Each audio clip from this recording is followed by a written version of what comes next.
Welcome to the DIY3DTech.com channel.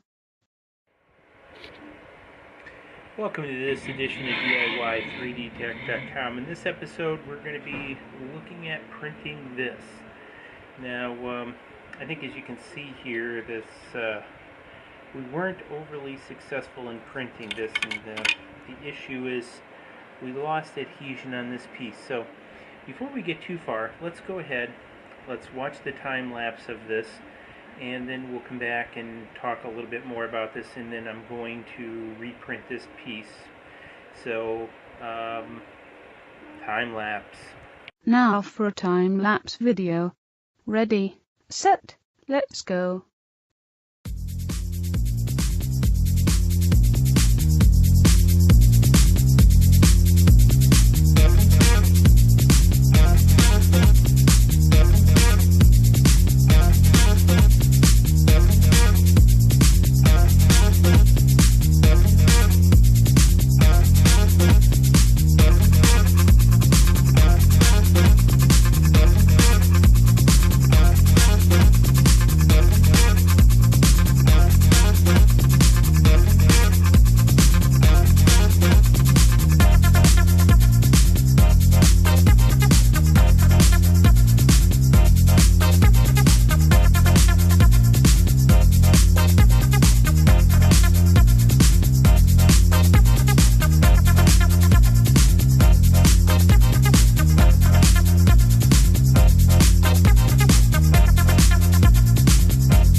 So here we are back. So the bottom came out actually pretty good.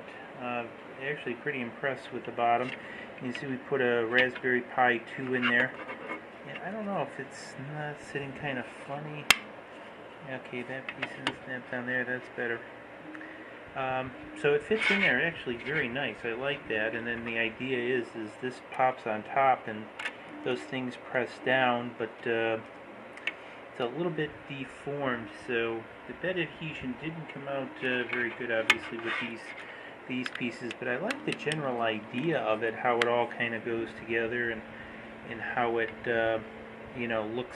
looks assembled. So I'm going to go ahead and try reprinting this top piece, and then let's come back. We'll probably take a look at the top piece, a time lapse of it being printed, to see if it does any better this time around, and then we'll come back at the end and see about putting the whole thing together, and kind of let you know how it all worked out. Now for a time lapse video. Ready, set, let's go.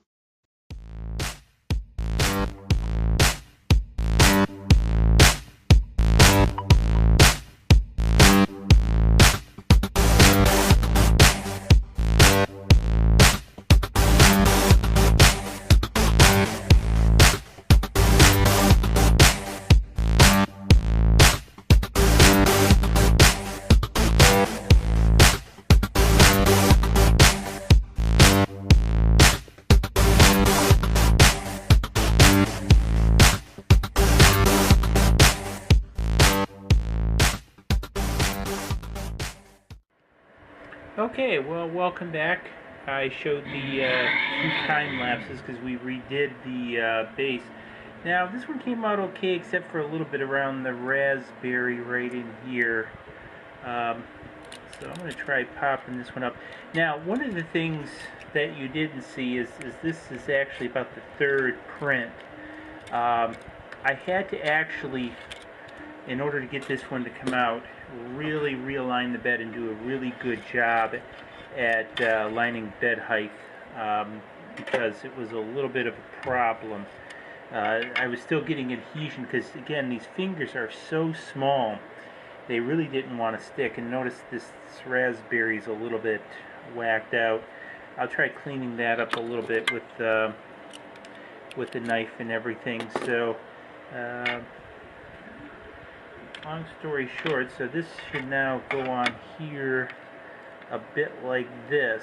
So that actually looks pretty good, except for this piece right there where the raspberry is a little bit messed up. Again, I'm going to try cleaning that up, see if I can clean that up.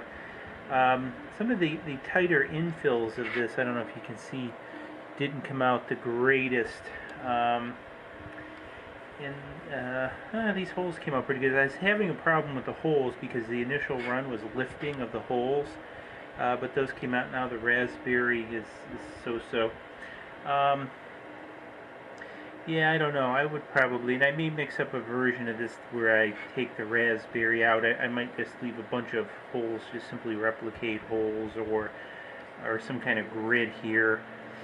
That's a little bit easier to print than this raspberry and have the tight fittings. But outside of that, I think it did pretty good. So I'm going to go clean this up and then bring it back and we'll put it all together. Okay, so here we are. We're back again. We've got it relatively cleaned up as best as we can. We got it snapped together. It went together pretty good. So kind of see all the parts of it here. Bottom side, front. Kind of cute. I do think I am going to remesh this a little bit to change this raspberry logo to something that prints a little bit better. Make it a little bit less distortion, but hey, this really didn't come out too bad. In the background on the DaVinci, I'm trying to print the sleeve one that failed in my last video in neck on wood. So far it's coming out actually pretty good. So anyways, this was a really neat project. I had wanted to do this in PEG, but I'm having troubles with the Wanhao keeping it hot enough for it to come out reasonably nice in such a configuration, and part of the problem is this raspberry also. It really didn't want to do a nice job on the raspberry either, and these holes weren't coming out very good. The bottom side was coming out pretty good, so if it's a bigger, like, flat area, it seems to work fine, but these other smaller areas don't seem to do as well. So anyways, hey, if you found this interesting, if I get my finger in here, give it a thumbs up. Even if you didn't find it interesting, give it a thumbs up anyway. What does it hurt? And don't forget to subscribe to the channel. I'll have the Octoprint video playlist out very, very shortly, probably next day or two, so keep an eye out for that too. Might come out about the same time as the video for this. And so anyways, if you're interested in printing this, I'll put the link below. And hey, enjoy your Raspberry Pi and your 3D printer. Cheers. Please click like below and subscribe to the channel to keep up to date on all of our projects.